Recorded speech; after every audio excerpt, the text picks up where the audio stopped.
बिस्मिल्लाहिर्रहमानिर्रहीम। अल्लाहुम्मा सल्लि अला सय्यिदिना मौलाना मुहम्मद व अला आलि सय्यिदिना मौलाना मुहम्मद कमा सल्लैता अला इब्राहीम व अला आलि इब्राहीम इन्नका हमीदुम मजीद।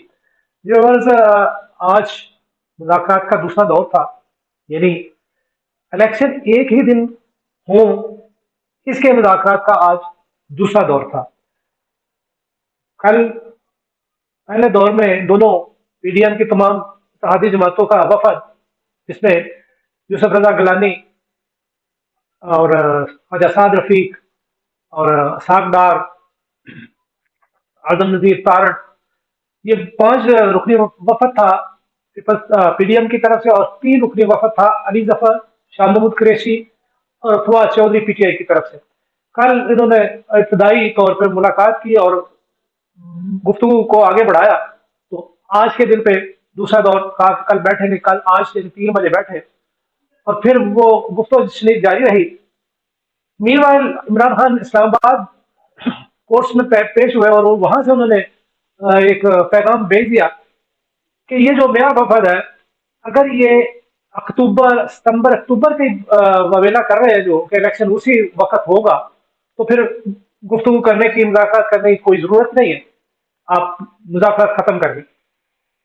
लेकिन आज जब मुज़ाकरात खत्म हुए तो दोनों तरफ से, इस्लामाबाद की तरफ से भी, यानी हुकूमती वफद और पीटीआई के वफद ने भी एक ही बात की कि नहीं, हम हमारे मुज़ाकरात आगे बढ़े हैं, हमने अपना मौका पेश किया है और उनका मौका भी सुना है। वो अपनी पार्टियों से, ताजी पार्टियों से जाकर बात करेंगे, हमारा मौका उनके सामने रखेंगे और हम इनका मौका अपने चेयरमैन इमरान खान साहब के सामने रखेंगे और इस तरह बात आगे बढ़ेगी। इंशाल्लाह मंगल वाले दिन ये दोबारा हम फिर बैठेंगे और ये आखिरी दिन होगा, लास्ट होगा। ये वो केस है कि इलेक्शंस एक ही दिन पर हों। दूसरा एक केस चल रहा है अदालत में, सुप्रीम कोर्ट में, और ये केस अदालत ने मुलतवी किया हुआ है मई तक।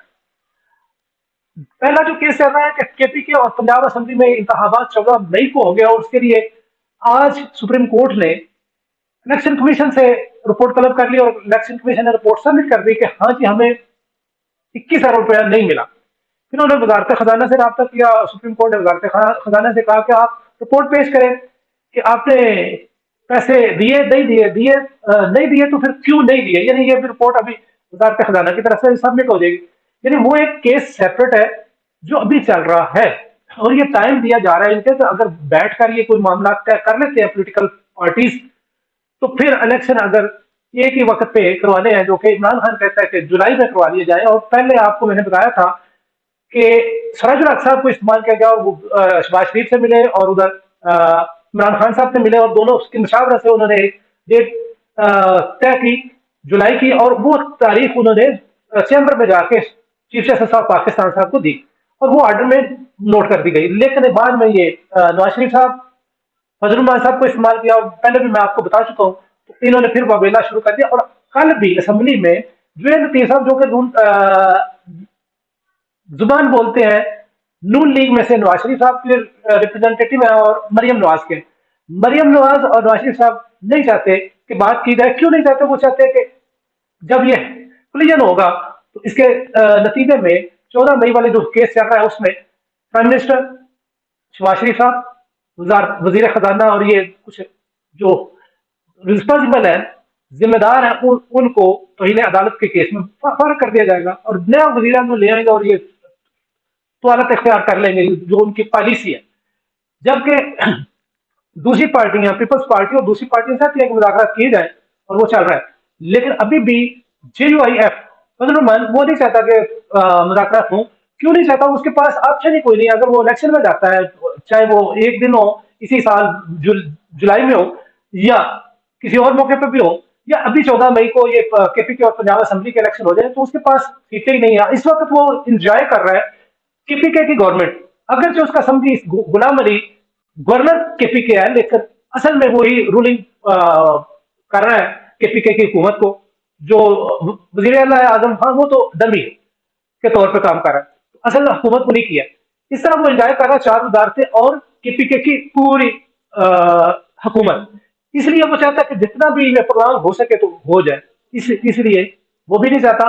और उधर जरदारी साहब भी एक गेम खेल रहे हैं, वो भी चाहते हैं कि अगर ये शहबाज शरीफ साहब जो कि उनके अपने प्राइम मिनिस्टर हैं, वो खुद ही लाए थे उसे, वो अगर तौहीन अदालत की जद में आ जाते हैं और वो हो जाते हैं नाहल, तो फिर राह हमवार हो जाएगी बिलावल भुट्टो की। और बारह वो कह चुके हैं कि मैं चाहता हूं कि अपनी जिंदगी में ही बिलावल भुट्टो को वजीर आजम देखो, और बिलावल भुट्टो को इन फ्यूचर मुस्तकिल करीब में कोई ऐसा नजर नहीं आ रहा कि Bilawal Bhutto prime minister of Pakistan बन सके, क्योंकि अभी तो जो है वो पीटीआई हर तरफ नजर आती है कि पीटीआई पीटीआई है, इसलिए वो नजर ही नहीं आता। इसलिए वो चाहते हैं कि उसको वजीर आजम बनाना, तो वो इसी तरीके से बन सकता है, चाहे वो 2 माह के लिए बने या ये लंबा खींच दे उसको, या 1 माह के लिए बने, लेकिन वो वजीर आजम बन जाएगा, ये वो भी चाह रहे हैं।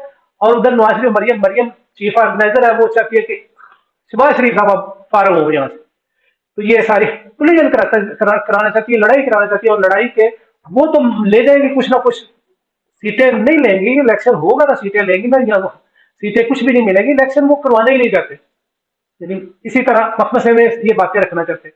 तो अभी तक बात इधर पहुंच गई है कि एक केस चल रहा है केपी के और पंजाब असेंबली में इलेक्शन के हवाले से 14 मई, और ये डेट आगे कैसे जाएगी, दोनों सारी कैसे होगी कि इमरान खान कहता है कि वो 3 असेंबलियां मरकज के बलोचिस्तान और सिंध भी तहलील करें और एक दिन डेट अनाउंस करें। अब वो कहते हैं कि ये बजट से पहले तो हम नहीं कह सकते, हमने बजट पेश किया था, इसका मतलब मई में भी बजट पेश हो सकता है, 15 मई को बजट पेश हो सकता है, उसको पास करवाया जा सकता है, जून के पहले हफ्ते में असम्बलियां तहलील की जा सकती हैं, और जुलाई अगस्त में इलेक्शन हो सकते हैं। लेकिन वो डिले टैक्टिक्स इस्तेमाल करें ताकि वो क्या चाहते हैं कि वो काजी फाइज ईसा साहब को चाहते हैं कि वो चीफ जस्टिस बने उमर अताब बंदयाल साहब के रिटायर होने के बाद, और उसके बाद वो चाहते हैं कि वो चूंकि समझते हैं कि वो हमें कोई जो नाहली की तलवार नाहली है नवाज शरीफ साहब की, और जो उनके पर केसेज है वो सारे उनके दौर में रूल आउट हो जाएंगे, खत्म हो जाएंगे, और इस तरह वो इलेक्शन में हिस्सा ले सकेंगे। तो इसलिए वो इंतजार कर रहे हैं। तो ये सूरत हाल है सारी। मंगलवार दिन आप देखेंगे कि क्या ऊंट किस तरह बैठता है, आया मुज़ाकरात कामयाब होते हैं। मुज़ाकरात कामयाब होने की सूरत में क्या होगा, एक ऑप्शन ये है कि जो केपी के और पंजाब असेंबली बहाल कर दी जाए दोबारा, वो भी उसके लिए टर्म्स एंड कंडीशन और अदालत को भी इस्तेमाल किया जाए, कैसे वो सत्तान खान और दूसरों ने उसके लिए भी एप्लीकेशन मूव कर दी है। क्यों? क्योंकि ये 90 डेज से अब जा नहीं सकती निगरान गवर्नमेंट्स। अगर ये जाएंगे तो फिर ये तो निगरान है, तो फिर वो ये असेंबलियां बहाल होंगी, और या अगर एक दिन करवाने हैं तो फिर वो आइन में तब्दीली करना पड़ेगी, उसके लिए पीटीआई को भी असेंबली में जाना पड़ेगा, उसके लिए भी टर्म्स तय होंगी। वो असेंबली में जाएंगे तो अपोजिशन लीडर राजा रियाज की जगह पे पीटीआई का आएगा, शाह महमूद कुरैशी या कुछ कोई और जो पब्लिक अकाउंट कमेटी का चेयरमैन है वो भी पीटीआई का बनेगा। इस तरह सारे मामला, और कल को जो निगरान सेटअप बनेगा वो भी पीटीआई के मशावरा से बनेगा। ये सारी बातें तय होनी है, उसके बाद जाके ये फिर एक ही दिन के इलेक्शन और असेंबलियां तहलील करने की बातें होंगी। और ये सारे पार्लियामेंट में बड़ा शोर गोगा कर रहे थे, लेकिन जैसी अदालत में गए वो एकदम से बैठ गए, क्योंकि इन्हें पता सबको है कि अदालत क्या कह रही है और उसके कॉन्सिक्वेंसेस क्या हो सकते हैं, ये सबको पता है। लेकिन ये सिर्फ हमें गुमराह करते हैं, और अपने उन बंदों को गुमराह करते हैं जो बेचारे सुनते ही उनकी है, उन्हें खुद अपने करने नहीं आता, एनालाइज करने नहीं आता कि क्या ये सच बोल रहे हैं या झूठ बोल रहे हैं। जैसे आज भी है भाई के प्रोग्राम सदब अब्दुल जब्बार के प्रोग्राम में फैसल करीम कुंडी थे, वो आबद जुबैरी थे, और वो पाकिस्तान बार काउंसिल के वाइस चेयरमैन थे हारून शीद, और उस्मान डार थे। फैसल करीम कुंडी कहता है जी कि इन्होंने कमर जुबैर बाजवा के कहने पर असम्बलियां तहलील कर दी। इनको किसने कहा था असम्बलियां तहलील? कमर जुबैर बाजवा ने भी तानातान हुआ कि कर दो, क्योंकि उसे पता था कि परवेज लाई तो मेरी सुनता है तो करेगा नहीं, और खुद इनको भी नून लीग वालों को भी था कि वो असेंबली तहलील नहीं करेगा, उस असेंबली तहलील हो गई।